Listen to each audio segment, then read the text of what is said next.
Well,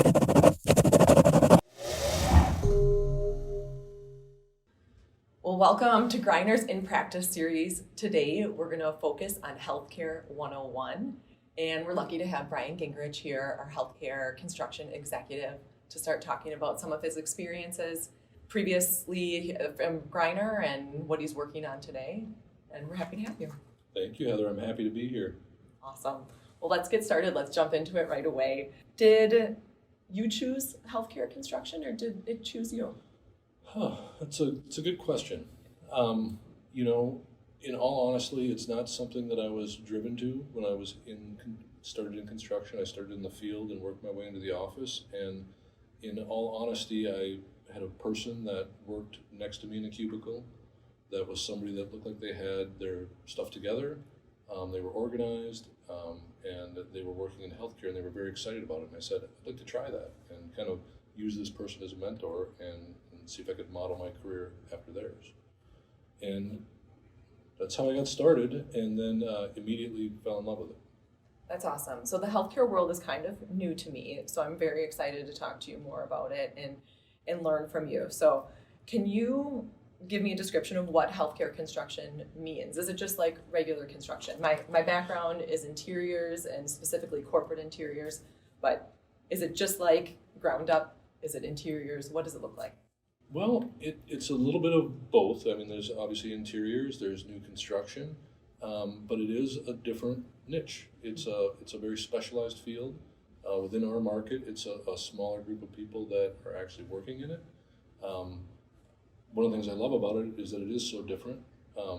It's constantly changing due to technology really drives it. So we are constantly upgrading and reinventing spaces based on new technologies. Hospital versus clinic. Describe that to me? So here at Greiner, we clearly define the differences between the two. We look at clinic spaces as a B occupancy space. We look at the hospitals as an I occupancy space.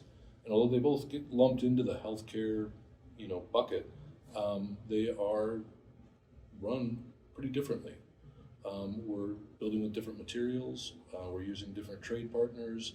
And they each have their own level of the infection controls and ILSMs, and I know there's a ton of acronyms, and I'm sure we're going to want to talk about some of those as well. Yes. But the process is slightly different inside of the I occupancy, and it's a little bit more expensive. More expensive. That makes sense. And why is that? Working in the hospital, there's a higher level of scrutiny put on how we do our work, which requires extra funds for infection prevention and interim life safety measures. We're also typically dealing with higher levels of mechanical and electrical equipment. And that's really the biggest driver is the mechanical and electrical equipment that goes into the I occupancy facilities. But it's also usually a more stout building. Usually we're talking about building with concrete or steel, right? A lot of those I occupancy buildings are built out of concrete. They have more infrastructure built into them. You bring up a good point when you're talking about the infrastructure and the MEP contractors. What does a team look like in healthcare when you're bringing everyone together? I'm sure pre-planning is very important. So do we have the end user there? Do we have facilities? Do we have an owner rep? Give me a description of how a typical team would come together for a project, for a healthcare project. This is a really great question, and one of the reasons that I truly do love working in healthcare, because one of the ways it's different is it's a bigger team. On a healthcare project, there's generally a larger team that's involved, especially if it's a renovation type project. It's not typical to have an owner's meeting where there might be 20 people involved. Beyond just having the owner and the architect and the contractor, we have to talk about the different department managers, nurse managers, facilities managers, EVS cleaning staffs. I mean, these buildings that we're working in these facilities they're a very complex organism, right? And they need to continue to run, and every department has to have their say in how it's built. So one of the fun things about working in healthcare construction is getting involved early, understanding the design, understanding what the owner's intents are, and then really having to meet with all the stakeholders or the people that we're going to be affecting to come up with a plan that works. It's not as simple as rolling out a set of documents saying this is what we're going to build and start building it. I mean, there are multiple people that need to have a say in how this thing gets built. I love that. So it's complicated. Yeah, it is But that's complicated. the fun part. It takes a village, Yep. right? And you need all those team members to be successful. I hear you. You bring up the level of complexity in that pull schedule. I mean, is it fair to say, easy to say, that if you're comparing side by side a hospital renovation versus a standard office TI, the schedule is going to be longer? Absolutely. Not necessarily, but for the most part, yes. I mean, if it's a phased construction project, it usually needs to run on a little bit slower pace. Okay.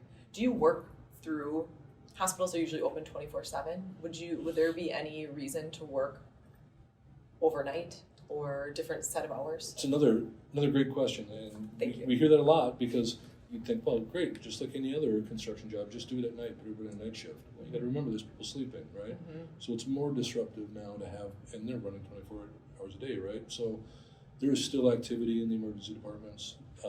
ORs are typically shut down unless there's a emergency, right?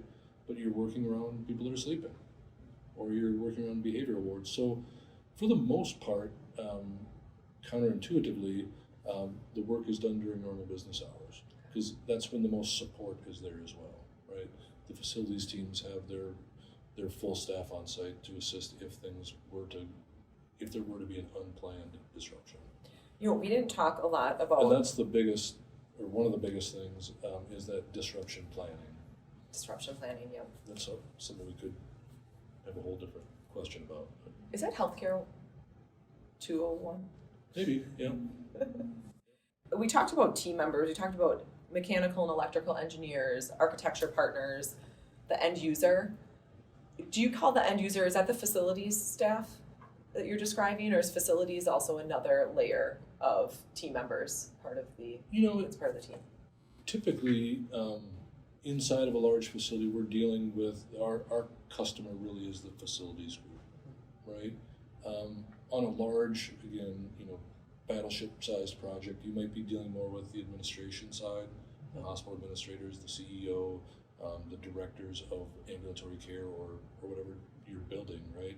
But for the most part, our customer is the facilities group. They're the ones that pay the bills, right, and help us through these complicated, disruptive activities. They know what levers to pull. They know where every circuit breaker is, and we have to work together with them when we're phasing these projects. Again, another reason why we do it typically during the day, right? Because they're there, they're fully staffed. So it's an amazing, to me it's amazing, right? To you guys, nobody cares, and nobody maybe care. you would never see this, but the amount of people and widgets and handles and breakers and switches are in some of these mechanical and electrical rooms are just, to me, they're amazing. I mean, just filled with the amount of stuff it takes to keep a hospital functioning. You would be surprised if you toured around some of these places, and there's some great individuals that understand these systems. The facilities contact ends up being your best friend, and should be. Hopefully, Yeah, that's the plan. our job is to make sure that their job is easy, right? So that there's no disruptions. Because if there is a disruption, it goes right to facilities, right? So we need to do everything we can to avoid any kind of unplanned disruption. Makes sense. We got to plan them. So, what are some of the biggest challenges when working in healthcare construction versus regular construction? Definitely the safety aspect of it.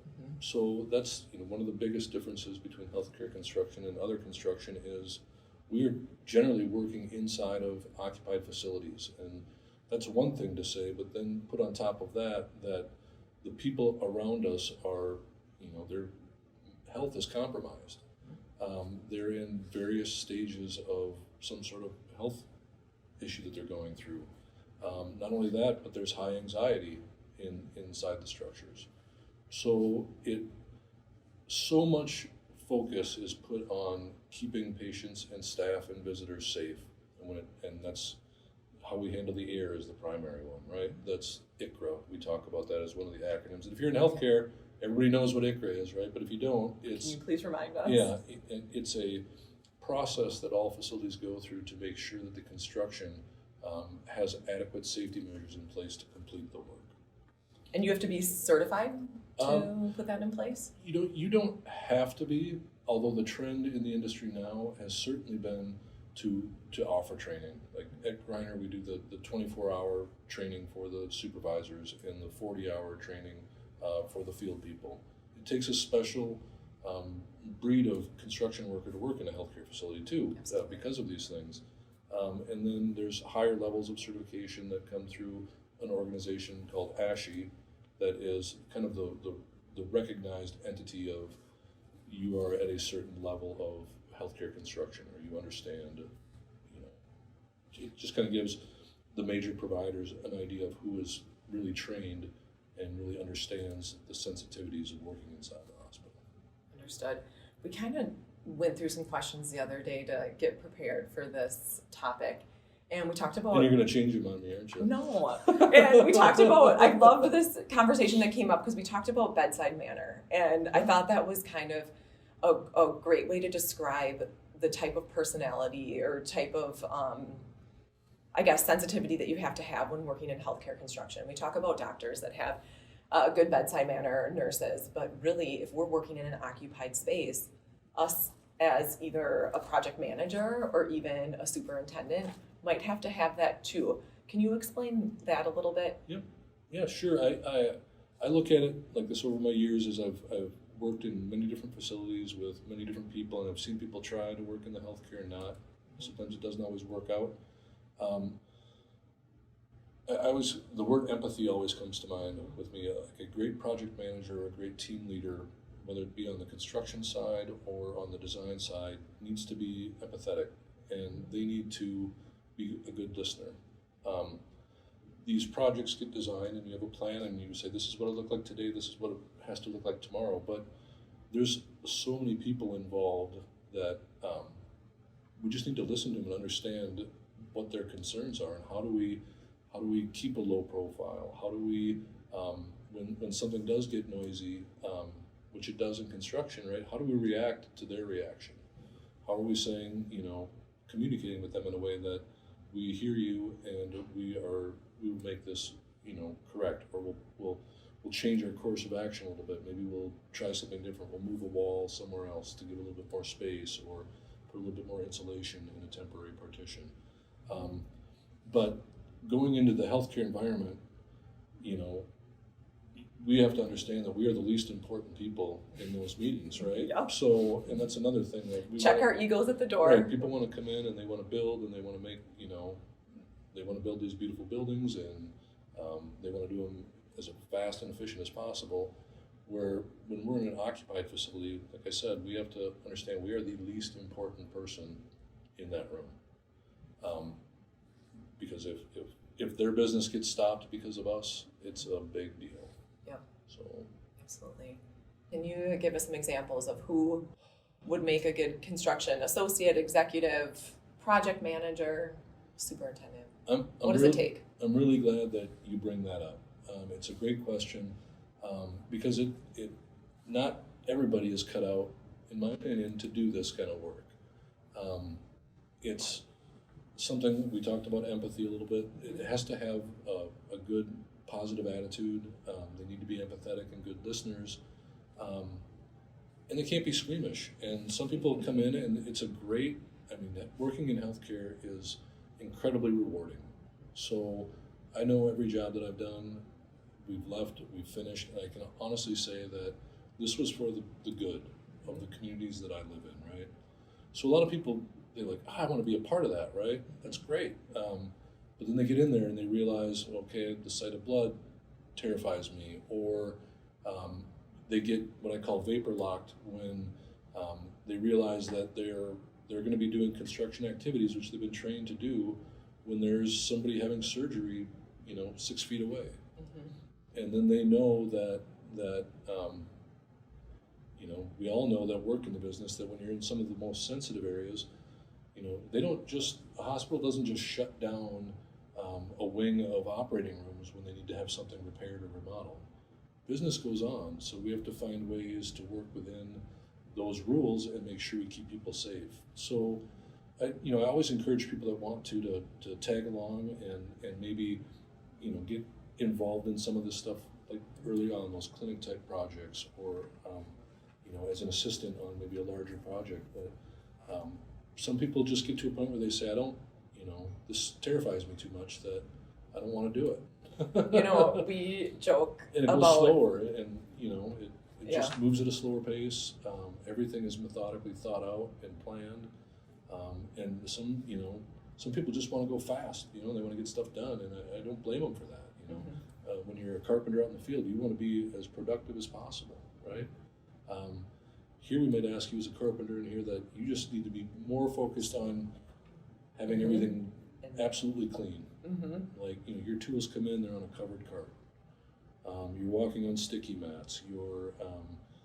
When you're removing trash, you're putting it in small pieces into a small dumpster, and then you're covering that dumpster and taping it closed and rolling it through halls, right? That pace does not suit a lot of people. So it's different. Yeah, absolutely. That's the tricky part of the job, right? And it's also the rewarding part of the job, is that if you want, complex, just try managing your way around doing construction activities inside of a functioning hospital. It's like a chess game sometimes. So I guess, what's your favorite? Would you rather be working on a new, large, ground-up hospital project in which you're not working around patients, or do you think you have the personality type that fits that interior hospital renovation? I've been blessed to be part of both in my career. I've done the ground-up, the large battleship-size projects that are brand new. I've done the ultra-complex interior renovations of hospitals, and I kind of like the interior renovation part of it, because it really is a collaborative environment when we design what we want to build, and then we figure out how the hell are we going to build it. So, because there's so many constraints that are in there. So sitting down with this large team, nurse managers, again, I mentioned it before, directors, facilities people, environmental services people, you name it, just identifying all of the risks that each of these people have, and then trying to build some sort of a matrix, right, of phasing plan, and then come up with a plan. And a lot of times it's, here's a plan. Okay, well, that doesn't work because of this. So then we regroup, we do it again, and a lot of it's done interactively. It's done around a table, around a set of plans with markers and whatnot, and it really builds a team quick. Especially when you get an owner that's been through it before and is engaged in it and wants to be part of that process. That's the funnest part of the healthcare, is these detailed planning that have to happen for interior renovations. I would say when you have that level of detail initially, when you plan, it definitely makes for a more successful end result. Do you agree? Absolutely. Who do you think plays well in this market?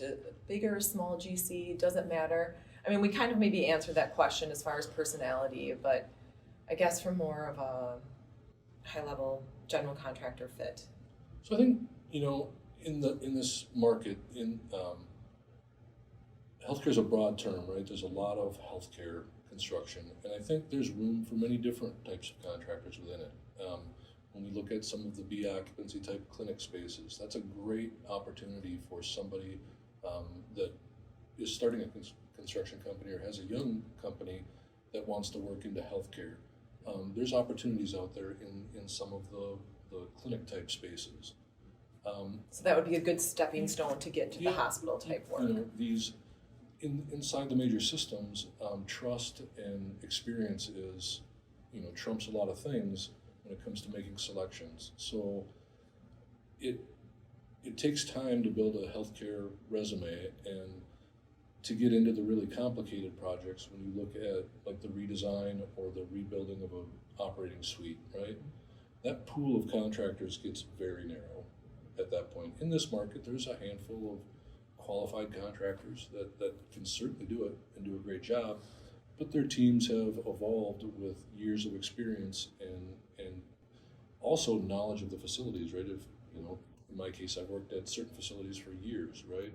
I just understand how that system works for them. And it's just not something you can just step in and do. Like a newer company can't just come in and say, okay, I'm going to take on that operating room renovation. So you're talking about if you're a newbie coming into this industry and some of the things that you need to know. So we talked about Don't be squeamish. Yeah. Oh, yeah. Well, yesterday we met up with some clients yesterday, and we did, in fact, go to a hospital to present to them some of our construction trends. Again, it's part of this In Practice series and empowering and educating our clients. And we, in fact, had to walk through the hospital. We masked up. And that was new for me. I don't have to do that on a regular basis. And when I am in a hospital environment, I do get a little anxious. But as a newbie, we talked about that healthcare terminology and the acronyms. How does one who's entering into this industry, what does it take? How do we learn these acronyms? What can we do? And can you share? I had ICRA, MOB, IMB occupancy, which we touched on a little bit, but let's kind of go through a few that come to mind. Well, if you work for the federal government or you've been in the military, it probably comes really easy. But which I'm not, so it took me years to learn all these. There are everything, there's so many complex terms in a healthcare facility that they boil everything down to acronyms. I always joke about the ICUs. There's 4 different ICUs: PICU, NICU, SICU. We need to understand what all these mean, right? Because these departments relate to each other. As a newbie coming in, like when we bring in a new team member that says, "Hey, I've got this desire to work in healthcare," we start with some of the basics, and ICRA and ILSM are the 2 biggest things that affect us. What's ILSM?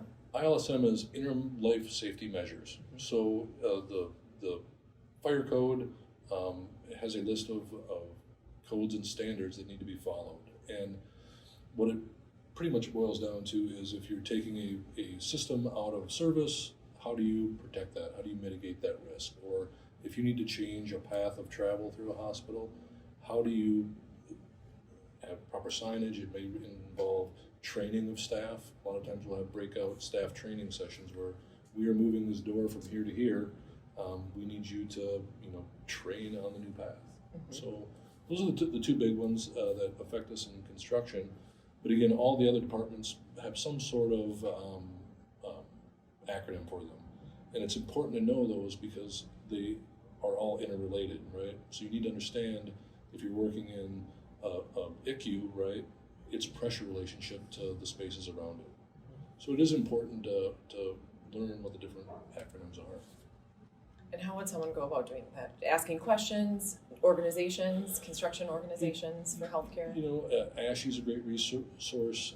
There's Twin City Healthcare Engineers is a resource. There's definitely groups out there, networking type groups, where you can learn some of that. But honestly, the best way to do it is to start small on some of these interior projects, and you pick it up through meeting the nurse managers and the department directors and facility staffs and the hospital administration. It just, it takes years to really get a great handle on it. So speaking of taking years and getting a great handle on things, in our In Practice series, to me, it means we're coming to work, we're doing our job, but we're also open to learning and improving ourselves. So in your personal and or professional career, what are you doing every day to improve yourself? I'm going to go personal on this one, and I've been working and getting a lot of joy out of this is coaching, right? I've got a 10-year-old son, and I love to coach his baseball games. I've done some basketball coaching as well. Just at that age, really trying to instill basic skills in the game and fun for the game. There's so much competition out there, and just trying to mold the right attitudes. Let's keep at it. Let's keep learning. I love that. Baseball should be fun. Baseball should be fun. At 9 and 10 years old, baseball should be fun. Well, Bryan, thank you so much for your time and your insight. You are a true talent, and we're so lucky to have you at Greiner Construction. Well, thank you for having me, Heather. Absolutely. Let's do it again soon for Healthcare 201.